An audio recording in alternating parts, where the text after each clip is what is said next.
Hello, everybody, and welcome to Penguins to Go, your daily dose of Pittsburgh Penguins news and analysis. You can find us on YouTube at Inside the Penguins or anywhere you get your podcasts from. I'm your host, Nick Brlansky, and congratulations, everybody. We've made it to Draft Day. The 2023 NHL Draft from Nashville, Tennessee at Bridgestone Arena. First round starts tonight at 7 p.m. Eastern. Rounds 2 through 7 begin tomorrow at, I believe, 11 a.m. Eastern Standard Time. The Pittsburgh Penguins hold the 14th overall pick, and if they choose to make the selection, that will be the highest pick that they have made since 2012, where they drafted 8th overall, selecting defenseman Derek Pouliot. And, you know, Pouliot never really caught on as a top 15 pick, but he played, 6-7 years in the National Hockey League. By no means was that a great pick. But at the very least, it was something. It was something. They do have 5 more picks in the draft after tonight. They have a 3rd rounder, which belonged to the New Jersey Devils. They have a 5th rounder, a 6th rounder that is their own, and 2 7th round picks, one from Florida and one from Toronto. So a light week if you're Kyle Dubas heading into the NHL draft. Only 5 selections, 3 of them are yours, and after the first round you have only 1 pick between the 2nd and 4th rounds. Might see some trading going on, hence the title of this episode. Could the Penguins look to trade down in the draft? Before we get to that, I want to look at some of the 14th overall picks throughout the years dating back to 2015. When you look at last season and the season before that, it's really hard to judge draft picks when it's only been a year or two. 2022, the Winnipeg Jets drafted Rutger McGroarty with the 14th overall selection from the United States Development Program. I was high on McGroarty going into last year's draft. Again, haven't really tracked him because I don't cover the Winnipeg Jets, but a decent pick that we'll have to wait to see if it pays off. 2021, Isaac Rosen of the Buffalo Sabres. Haven't heard his name very much since then. Wasn't really hearing his name very much at the moment. But again, only 2 years since being drafted. Hard to really make any evaluations on the success or failure of that pick. But dating back to 2020, we all remember the 2020 NHL draft because, well, for one, it happened in October? I think it was October 6th and 7th of 2020 due to the, obviously, COVID-19 pandemic. And it was a pretty good draft. I mean, people didn't know what to expect because a lot of these players hadn't played in a while. Some of them have. It was a weird draft. But the Edmonton Oilers at 14th overall selected Dylan Holloway, who has already not only made his way to the NHL and made his debut, but played 51 games for the Edmonton Oilers this past season, scoring 3 goals and 9 points, playing in a bottom 6 role, of course, for the Edmonton Oilers. 2019, it was Cam York, defenseman for the Philadelphia Flyers, played 54 games this past year. 2018, the Flyers again picked at 14th overall. They picked Joel Farabee, who this year scored 15 goals and 38 points in an entire season of 82 games played. He was drafted in 2018. He's played 252 games already at the NHL level. Part of that is because the Philadelphia Flyers need players to play because they started a rebuild, so they brought young guys up faster. But Joel Farabee has been a nice piece for them since joining the team 5 years ago, or joining the organization, I should say, 5 years ago. 2017, the Tampa Bay Lightning selected Cal Foote. He played 50 games this past season.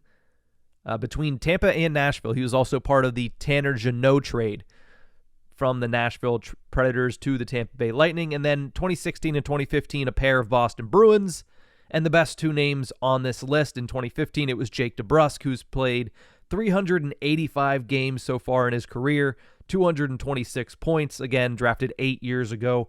And then Charlie McAvoy in 2016, the best name on this list, Norris Trophy candidate, Boston's #1 defenseman. So yeah, you look down through that list. Take out the past 2 years. You got a couple of depth guys in Cam York, Joel Farabee, Cal Foote. Again, they're all very young still. You got a Norris Trophy candidate, Charlie McAvoy, and you got a middle 6 winger in Jake DeBrusk. So a little bit of a mixed bag. The one thing I will say is when it comes to the NHL draft, it can be a very year-to-year basis when it comes to picking between 10 and 20. Sometimes the draft is a high level from 1 through 22, like it was in 2020. Sometimes it's 1 through 6, and then a jumbled mess afterwards. This year, it appears to be 1 through 3 is on a different level. The number 1 overall pick is going to be Connor Bedard to the Chicago Blackhawks, who will be making his NHL debut, at least expectedly, on opening night of the NHL season, October 10th, against the Pittsburgh Penguins. We found that out yesterday as well with the NHL schedule release. But after him, Adam Fantilli is number 2. Blanking on the kid's name, who's probably going to go 3rd overall. But after that, then there's a little bit of a drop-off. And then really, it could go anywhere from 4th overall the whole way down to 22nd. It could be a host of different combinations. Some names that I'm interested in at 14, if they're available, which some of these names, potentially all of these names, won't be available by the time it gets to 14th overall. Matvei Michkov of Sochi in the KHL. This is one I'm confident is not going to fall to 14. I think that, 1, he is widely considered the second best player in this draft behind Connor Bedard. But because he just signed a 3-year contract in the KHL, he won't be able to come to North America until 2026, 2027. Hence the reason his draft stock has fallen off the way it has. Again, who knows? There are still people projecting him to go as high as 4th overall. Some people have him at 5th. I personally think 6th to Arizona is bottom out B. Because if Arizona passes on him, first of all, I don't know what they're doing down there. Because in their position, take a guy that's not going to be ready for 4 years. And your team's not going to be ready for 4 years, so you might as well let him marinate over in the KHL. But if he gets past Arizona, he's not getting past Washington at 8. It's not going to happen. But if he somehow does, I know there obviously is Jay Fresh, who put out his final mock draft and had Michkov dropping to 14 with the Pittsburgh Penguins. I'm not sure how much of that is hope, because I know Jay Fresh is a little bit lenient towards the Pittsburgh Penguins, hence it's the team that he roots for. But if that happens, the Penguins are the unmitigated winners of the NHL draft. No matter what happens the rest of the time, if they get Michkov at 14, done deal. Zach Benson's another name that has really picked up a lot of steam over the past week and a half here in Pittsburgh. I'm not in Pittsburgh.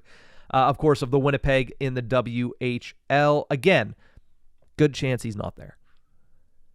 He could fall in that range. Something tells me he's not going to be there. Something tells me that both Michkov and Zach Benson end up being top 10 picks. Unfortunately, because I like both kids. Axel Sandin Pellikka is another player that I would look at here at 14. The only problem, again, one of the biggest risers in the draft, probably likely to be the highest drafted defenseman. I would rather the Penguins go and pick it forward if they're going to take the 14th overall pick. But Axel Sandin Pellikka might be worth doubling up on defense the past 2 years with Owen Pickering last year and him this year if he's available. I mean, the offensive instincts of this kid are absolutely outstanding.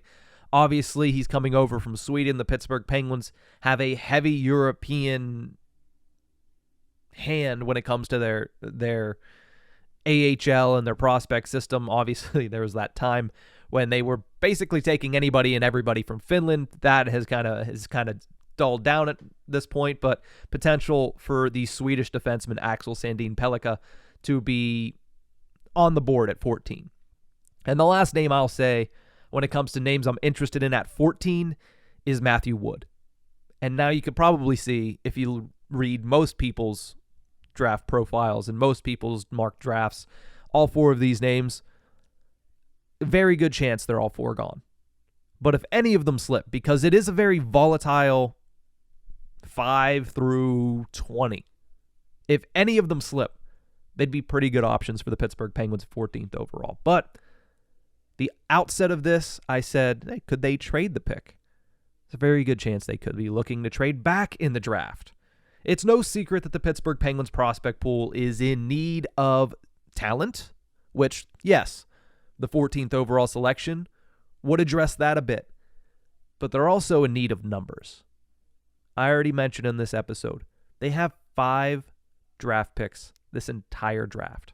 You get 7 to start, and only 2 of them. Is it 2 of them? No, they have 6 draft picks the entire draft. They have 5 after the first round, and only 3 of the draft picks belong to the Pittsburgh Penguins. The other 3 are the New Jersey Devils, which is a lower pick in the 3rd round than the Pittsburgh Penguins would have been. And in the 7th round, it's the Florida Panthers and the Toronto Maple Leafs, who, again, are lower in general than the Pittsburgh Penguins would have picked. So they don't have a stockpile. They're not going to be able to build the prospect system a lot if they don't make any moves at the NHL draft when it comes to actual draft capital today and tomorrow. So potentially, trading back from 14, you can stay within the first round, pick somebody like, I don't know, a Braden Yeager, projected to go anywhere between 8th and 23rd. He's a center, played for the Moose Jaw Warriors of the WHL, and he's one of the prospects that the Penguins took out for dinner at the Combine. Now, let me preface all of that, or at least follow all of that up, different way to say it, that I don't take too much stock in that. The Pittsburgh Penguins, as an organization, the scouting department, Kyle Dubas, they've taken out several of these prospects for dinner. It's just part of the process. But what that does tell me is they have more than a base level interest in Braden Yeager.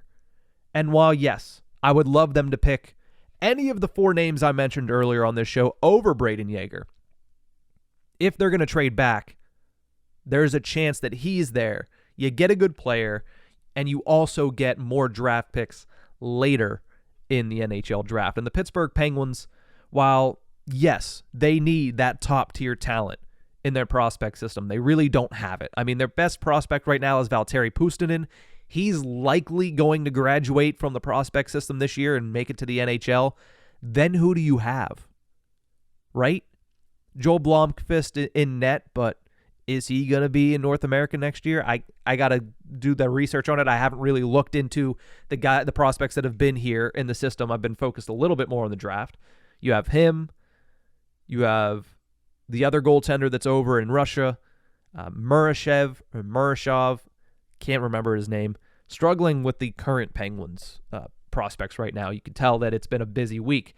But the point is, they can move back, select a guy like Braden Yeager, and still get more and more capital, because selecting one prospect, even if he's really good, it'd be nice. I would enjoy it. I'm not going to complain at all.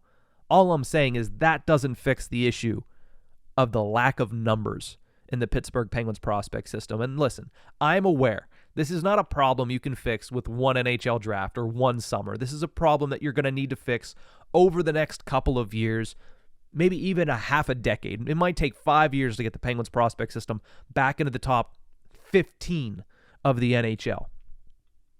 But trading back expedites that process a little bit more.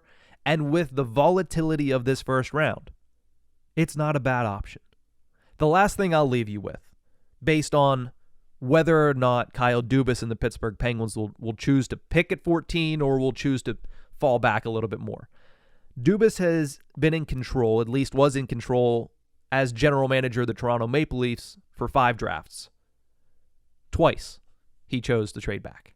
2018, which was his first draft as general manager, he traded the number 25 pick to St. Louis in exchange for picks 29 and 76. And at 29th overall, he selected Rasmus Sandin. Pretty good player. Pretty good NHL defenseman. And then last season, he traded the number 25 pick again, plus Peter Mrazek, to the Chicago Blackhawks for 38th overall. So again, there's a host of different things that he can do. Might not have to trade back and go from 14 to 22. You could go from 14 to 17. The inverse of the Steelers. Did the Steelers not? They were at 17, did they not? Or 16? They were at 17 or 16. They traded up to 14. The Penguins could go in the opposite direction. I don't know why I made it about the Steelers there. Or you could trade back even further. And again, even though I think it's unlikely, you could also trade 14 plus a problem contract, Mikael Granlund, to move back to 35, 28, somewhere in that range potentially. Now, problem with that is you need to have another dancing partner. You need somebody on the other side that wants to move up. And we'll see if that's what ends up happening. It's going to be a fun day. Again, it's been a fun week already. You look at all the trades that happened yesterday. You look at all the deals that are happening at the NHL draft in Nashville. You look at what's coming up on the schedule, the qualifying offer deadline coming on Friday. I'm missing something else. Qualifying offer is Friday. There's something else that happens on Friday, but I just cannot for the life of me think about it. Oh well. Saturday, NHL free agency opens at noon. That should also be fun. But that's going to do it for this episode of Penguins to Go. We'll see you guys next time. Enjoy the draft.